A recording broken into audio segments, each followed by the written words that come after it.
তো ঢাকা ভার্সিটি ইউনিটের গল্পটা বলি। ওই দিন যেটা হয়েছিল সেগুলো নিয়ে আলোচনা করি। সো ঢাকা ভার্সিটির আগে 7 দিন ধরে আমরা জাস্ট লিটারালি 2 থেকে 3 ঘন্টা মনে ঘুমিয়েছিলাম। 7 দিন টোটালি জাগেছিলাম, কারণ আমাদের ঢাকা ভার্সিটির পড়া কিন্তু কিছুই হয় না। আমরা ইঞ্জিনিয়ারিং কোচিং করছিলাম টিপিক্যালি, সো ইঞ্জিনিয়ারিংয়ের মধ্যে ভার্সিটির পড়া হয় না খুব একটা। সো আমরা ঢাকা ভার্সিটির 7 দিন আগে থেকে শুধুমাত্র মানে লিটারালি ঘুমটুম সব বাদ দিয়ে ফ্রেন্ডরা এমনভাবে ছিলাম যে হলো 10 মিনিট ঘুমাইলে ওকে ডাকে তুলতাম। এরকম করে আমরা জাস্ট 7 দিনে জাস্ট 3 ঘন্টার মতো ঘুমাইছিলাম।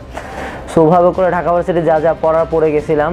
পড়ে টোরে তো পরীক্ষার আগের দিন রাতে টেনশনে মনে করো মাথা বাস্ট হয়ে যাচ্ছিলো। সো পরীক্ষার আগের দিন রাতেও আমরা মোটামুটি 3টা-4টা পর্যন্ত পড়ছি। 4টা পর্যন্ত পড়ে ঘুম থেকে উঠছি মনে হয় 6টা-7টা, 2 ঘন্টা ঘুমায় তারপরে পরীক্ষা দিতে গেছি। সো পরীক্ষা দেওয়ার দিনেই আমরা গেছিলাম হলো সিএনজিতে। আমার সিট পড়ছিল হলো ইডেন কলেজে। এখন কথা হইলো যে তোমরা অনেকে ভাবো যে ঢাকা ভার্সিটির ফর্ম ফিল আপ যদি একসাথে করো তোমাদের সিট একসাথে পড়বে। কথা হলো জীবনেও কোনোদিন কোনো ভার্সিটির ফর্ম ফিল আপ যদি তোমরা একই সেকেন্ডে ক্লিক করো, একই জায়গা থেকে করো, কখনো সিট একসাথে পড়বে না। এটা হলো ওদের ওয়েবসাইটে অ্যালগোরিদমই থাকে যে তোমার হলো একটা নির্ধারিত টাইমে ফর্ম ফিল আপ করলে তোমারটা একসাথে হবে না, ওরা আলাদা আলাদা জায়গায় পড়ে।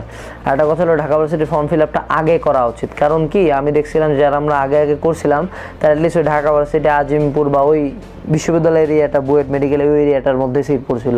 আর যারা পরে করছে তাদের মোটামুটি সিট অনেক বাইরে চলে গেছিলো, like Kakrail, Wills little flower school, anything like that, অনেক দূরে দূরে সিট পড়ছিল।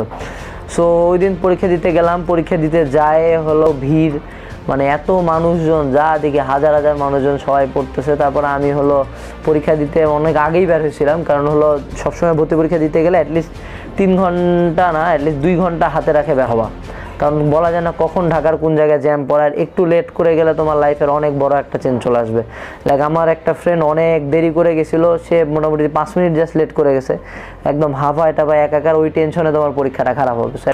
সো ওই দিন আমরা গেলাম পরীক্ষা দিতে, যাই অনেকক্ষণ টাইম ছিল। তো ওই সময় হলো আমরা একটা কলোনির ভিতরে একটা মসজিদ ছিল, মসজিদে যাই অনেকক্ষণ বসলাম। যে কোনো এরিয়াতে যাই যদি তোমার খারাপ লাগে বা ওয়াশরুম বা এনিথিং লাইক দ্যাট এরকম কোনো হেল্প লাগলে তোমরা হলো এলাকার মসজিদটাতে যাইতে পারো, মানে ওই জায়গাটা ভালো। অ্যাটলিস্ট আমি ওখানে যাই সুন্দর মতো উজু টুজু করে 2 রাকাত নামাজ পড়লাম, নামাজ পড়ে মসজিদে বসেছিলাম।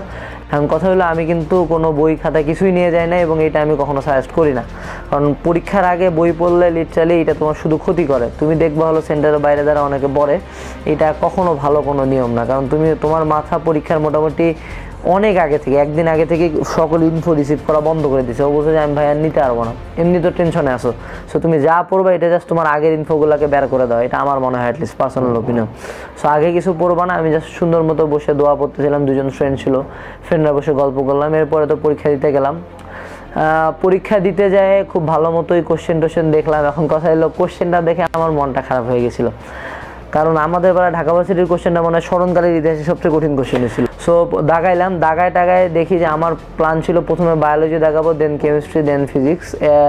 বাট আমার প্ল্যানটা অ্যাকচুয়ালি কাজে লাগে না, কারণ আমি ভাবছিলাম বায়োলজিতে ভালো, দ্যাটস ওয়াই আমার বায়োলজি দাগানো উচিত। বাট অ্যাকচুয়ালি আমার বায়োলজি দাগায় কোনো লাভ হয় না, কারণ বায়োলজি কোশ্চেনটা অনেক কঠিন ছিল, লাইক গিনিপিগের কয়টা দাঁত আছে এরকম কোশ্চেন ছিল। সো আমি প্রথম রানে বায়োলজি মনে হয় কয়টা দাগাইছিলাম, 16টার মতো।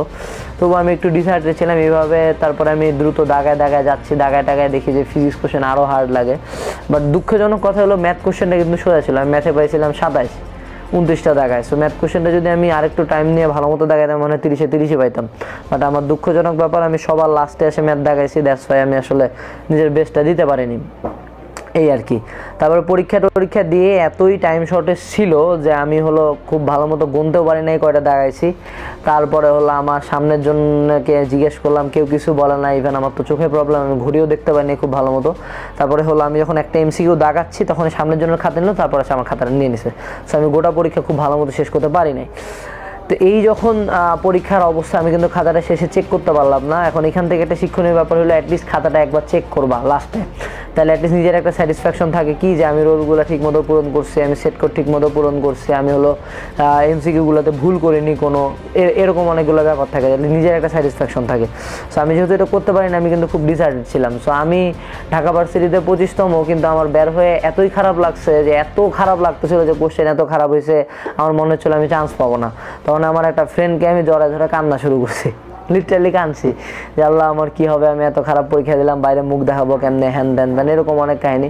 তারপরে তো একটু মনে করো সান্ত্বনা একটু নর্মাল হলাম। তারপরে বের হয়ে শুনতেছি যে না সবারই খারাপ হয়েছে, তখন একটু শক্তি পাওয়া গেল এই মোটামুটি।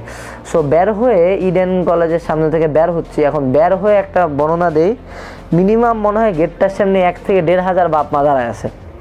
সো আমি যখন বের হচ্ছি এই পরিমাণে মানুষজনের এই পরিমাণে চাপ, মনে হচ্ছে চাপে যে মারা যাবো, মানে তারা লিটারালি আমাকে মারে ফেলবো। তখন আমি ভাবলাম যে না ভাই, আমাকে বাস্তবে তখন ঠেলে ধাক্কা দিয়ে বের হয়ে গেছি। সেখানে আরেকটা উপদেশ, যে তুমি যদি তোমার বাবা মার সাথে ভর্তি পরীক্ষা দিতে যাও, তাদেরকে হলো নির্ধারিত গেটের সামনে এসে কখনো দাঁড়াতে বলবো না, কারণ তারা তোমাকে জীবনও খুঁজে পাবা না। বলবো যে এই কাঁঠাল গাছটার নিচে বা এই দেওয়ালটার এই সাইডে এসে দাঁড়াবা, এক্স্যাক্ট একটা পজিশন বলবা, ওই জায়গায় তোমার বাপ মা স্টিল দাঁড়িয়ে থাকবে, তুমিও নড়বা না, তুমি তোমার বাপ মায়ের কাছে যাবা। এমনি নাহলে কখনো অভিভাবককে খুঁজে পাবা না, এটা একটা কথা। তো হাঁটতে হাঁটতে একটা কথা হঠাৎ করে চিন্তা করলাম, আচ্ছা আসলে কি পরীক্ষা খারাপ দিচ্ছে দেখি। তো কোশ্চেনটা বের করলাম। কোশ্চেনটা বের করে একটা আইডিয়া থাকে না যে তুমি কোনটা কোনটা দাগাইছো, কোনটা কোনটা দাগাওনি।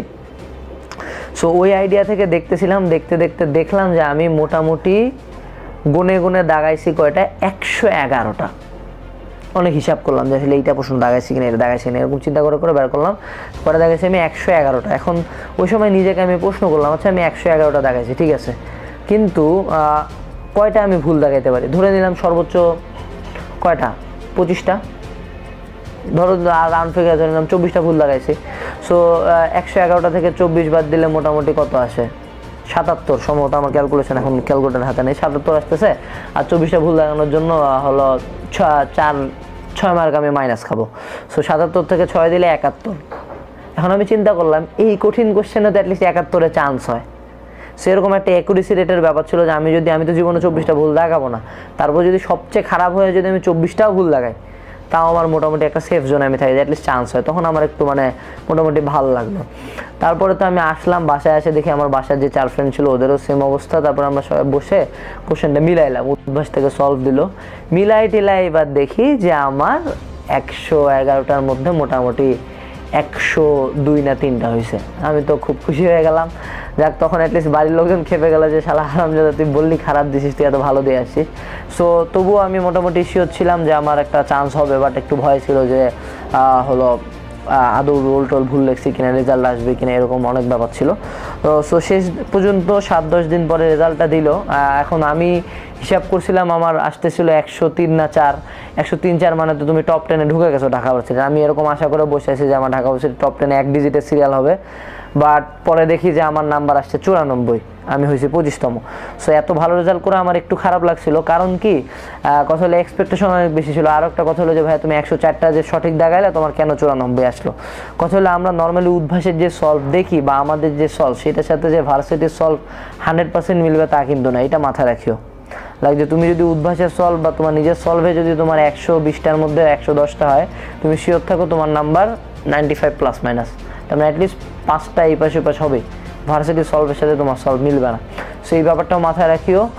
আর ঢাকা ভার্সিটির পরীক্ষার আশপাশেই তো বুয়েট মেডিকেলের পরীক্ষা থাকে। সো আমরা আসলে এই পরীক্ষাটা নিয়ে খুব একটা ফোকাসও করতে পারিনি। সো তোমাদের প্রতি টিপস হলো যে ঢাকা ভার্সিটির পরীক্ষা দিয়ে আসে অ্যাটলিস্ট মিলাবা। কেন মিলাবা? কারণ এই যে একটা টেনশন যে আমি কত পাইছি কত পাচ্ছি, এই টেনশনে তোমার বুয়েট মেডিকেলের পড়া হবে না। সেটি শিওর থাকবে যে হয় খুব ভালো রেজাল্ট হবে, না খুব খারাপ, অ্যাটলিস্ট জানো যে কী করছো। মিলাই টেলে একটা অবস্থানে আসো যে মাথার অ্যাটলিস্ট খারাপ রেজাল্ট যদি আগে থেকে জানা থাকে কষ্ট কম হয়, এরকম একটা হলো মেন্টালিটি মাথায় রাখবা, ঠিক আছে? সো দ্যাটস ওভারঅল আমার ঢাকা ভার্সিটির গল্প।